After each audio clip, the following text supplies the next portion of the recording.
The air outside Windsor Castle that morning felt like something out of a storybook.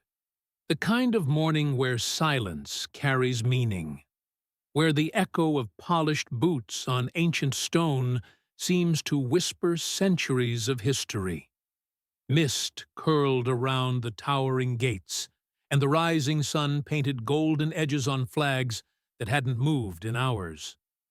Among the silence stood Corporal Thomas Reid. At 34, Reid was more than a soldier. He was a monument in motionless form. A veteran of war, a student of discipline, and a quiet guardian of traditions older than any man alive. His scarlet tunic was flawless, his posture sculpted, his stillness legendary. Tourists began to arrive, their voices low in the presence of such majesty. Some whispered in awe, others snapped photos. Children stood on tiptoe for a better view. And amid them all stood Reid, immovable, unreadable, unshakable. But not everyone came in reverence. From the edge of the square came a group of teenagers, loud, laughing, and live-streaming. Leading them was Max, a 17-year-old influencer with a growing online presence and a thirst for attention that had no limits. He wore confidence like a hoodie, slouched, loud, and casual. A phone in one hand, ego in the other. "All right, squad," Max whispered into his front-facing camera. "We're at Windsor, and I'm about to test if these royal robots are for real." Behind him, his friends snickered and egged him on, already filming from multiple angles. To them, this wasn't sacred ground. It was content. Max approached the ceremonial line marked in the stone. Just before it, he faked a dramatic fall, arms flailing, legs in the air, letting out an exaggerated oof before landing at Corporal Reid's feet. Gasps echoed from the watching crowd. A woman shielded her child. A nearby man muttered, "Unbelievable." But Max stood up, grinning. "He didn't even blink," he shouted. "Bro's colder than my ex." Laughter erupted from his friends, not the crowd. He pushed further. Max began mimicking the guard's ceremonial walk, flailing his arms and high-stepping in ridiculous fashion. "Look at me! I'm super serious! Tradition, respect, blah, blah, blah." A few uneasy chuckles came from those too polite to object, but most were silent now. Phones were up, not for laughs, but for accountability. Then Max crossed the line. Literally.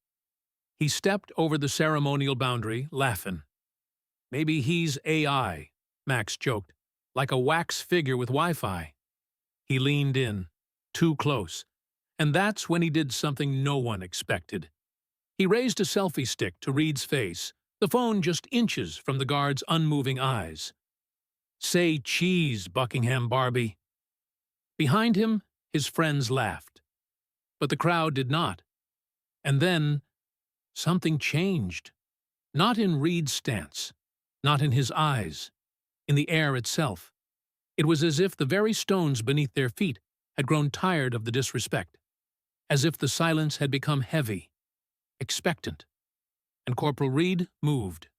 One step, one breath. The click of his boot on the stone rang louder than thunder. Max froze. The selfie stick dropped a few inches. Behind him, the laughter died. With military precision, Reid raised his right arm and pointed, not at Max, but past him toward a stone marker. "Step behind the line," he said. "You stand where names are written in blood." Max blinked, confused. He turned around and saw it. "In memory of the fallen, 1914 to 1918. We will remember them." Silence swallowed the square. Even the wind held its breath. Max lowered his phone. His friends had stopped recording. The veteran from earlier stood straighter, a storm in his eyes. Corporal Reid's voice came again, clear, steady, immovable. "This post is not a stage. This uniform is not a joke, and I am not here for your content." The words didn't rise in volume, but in weight. Each one landed with the force of generations behind them. Max tried to speak, but nothing came.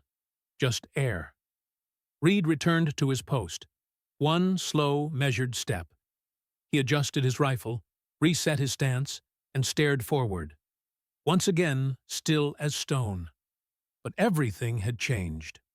The crowd, once scattered and buzzing, stood in reverent quiet. Someone whispered, "Did you see his eyes?" Like steel, another murmured, "I'll never forget that sentence as long as I live." And then, applause. It didn't come all at once. It started with a mother, clapping softly. Then the veteran. Then a tourist couple. And suddenly, the square echoed with something Max had never received before. Respect earned, not stolen. Hours later, the footage had gone viral, but not Max's. It was the crowd's videos that spread.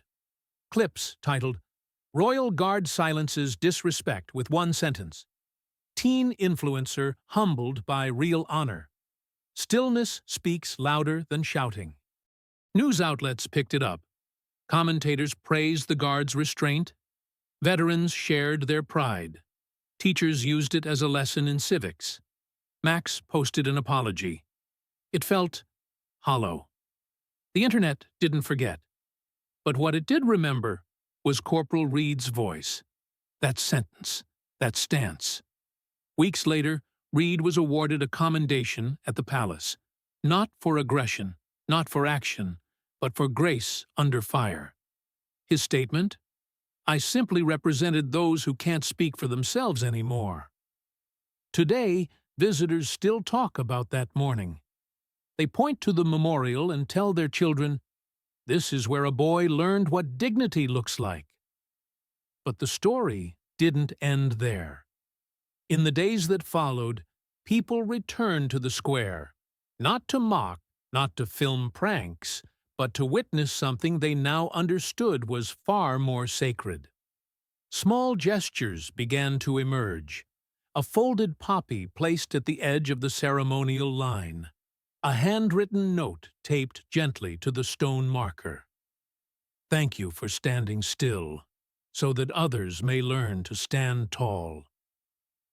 Teachers brought school groups, pointing at the plaque where Max had stood, replaying the video and asking, "What does it mean to respect something you don't fully understand?" Max's face became a symbol, not of shame, but of change. The moment replayed in his head 1,000 times, each word from Reid echoing louder than all the applause he had ever received in his digital life. At first, he tried to block the comments, then the messages, then the footage itself. But there was no escaping a lesson etched in public memory. Eventually, he stopped trying. Weeks passed, then months. Max deleted his prank channel. In its place, something new appeared. A quiet video with no intro music, no edits, no sponsors. Just Max, sitting in front of a plain wall, wearing the same shirt from that day. "I thought I was making content," he said. "Turns out, I was the content. What I did wasn't funny. It was ignorance dressed up as confidence. I disrespected something I didn't understand, and a man in uniform reminded me that silence isn't weakness. It's strength under control." To Corporal Reid, wherever you are, thank you. I hope one day I can earn back the respect I tried to steal. The video received millions of views, not for outrage, for redemption. People commented not with rage, but with something unexpected. Hope. Months later, Reid sat alone on a quiet bench, off duty, in a civilian coat. The medals on his chest remained at home. He didn't need them to carry what he stood for. A young boy approached him shyly, flanked by his parents.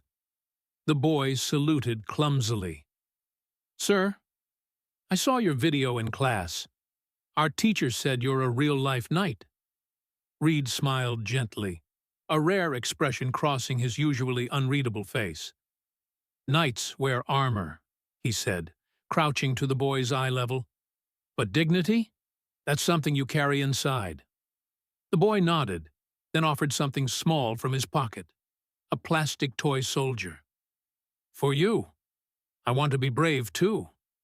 Reid accepted the toy like it was a medal. Back at Windsor, things returned to normal, at least on the surface. But if you stood quietly enough, you could feel it.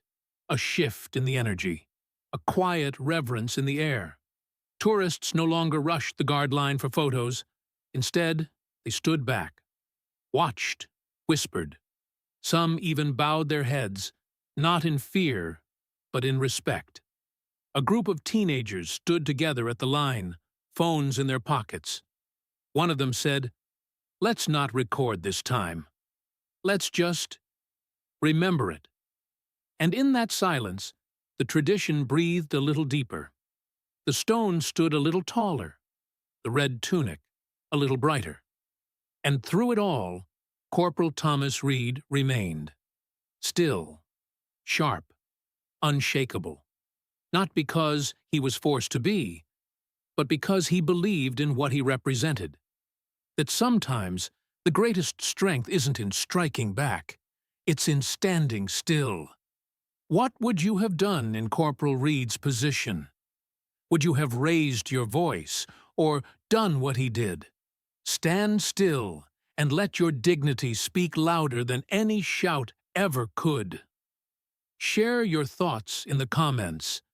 And if this story moved you, don't forget to like, subscribe, and tap the bell icon. Because we'll be bringing you more true stories of honor, tradition, and the kind of strength that doesn't need to scream to be heard.